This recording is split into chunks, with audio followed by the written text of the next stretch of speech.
People who have traveled around the United States or traveled around the world have seen wind for decades in other places. It's a proven technology, it works, and the nice thing about it is once that turbine is there, it's generating electricity every day, and the fuel cost is next to zero.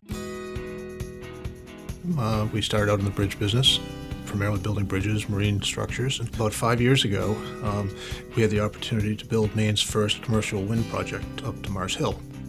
And we did, and it was successful. We were done on time, within budget, safely. Construction here at Mars Hill started in the summer of 2006.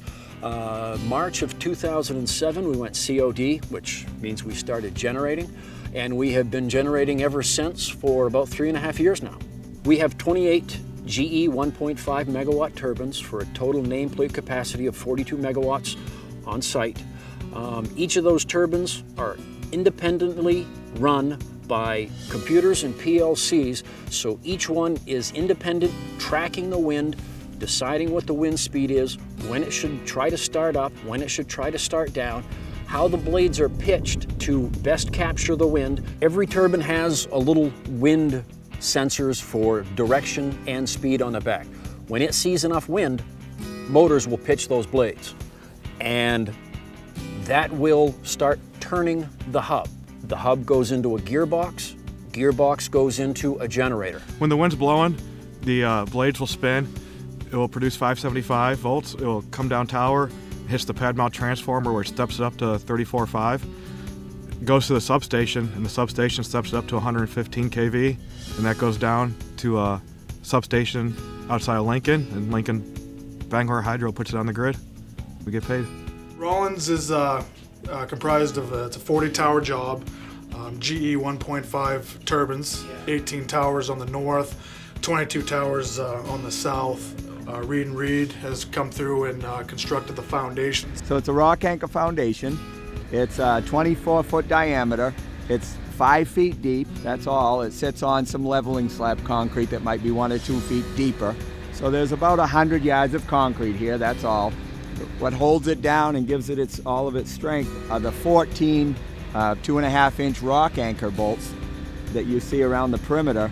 Those are 45 feet long, and they're grouted down into the ledge rock. You hear people say that wind power jobs are temporary jobs. Well, right now we've got about 200, a little over 200 people working on the Rollins wind project up near Lincoln. And it's cold and it's snowy, but I can tell you, every one of those people are grateful to have those jobs, especially this time of year.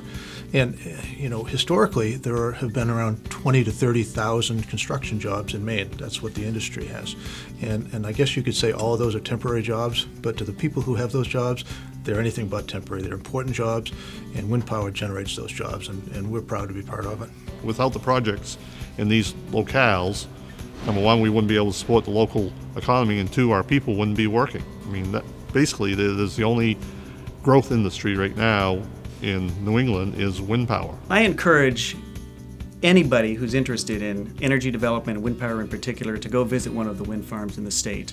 And there are several of them that are up and running, that are generating power, and they're really fascinating. The people I've talked with that go down to visit the site, where's the noise? And I'm going, I can't hear the wind towers, you know, because of the leaves rustling. It's like, geez. I happen to think that they're beautiful. I happen to think it's attractive. It's only my bias, it's not my organization's bias, but I think they're beautiful. I think they're majestic. Almost elegant. I love them. I seen some in Holland in 1966, and I'm glad to see them in Mars Hill. Sometimes in the morning when the sun comes up and it's pounding right on those towers, they're absolutely beautiful.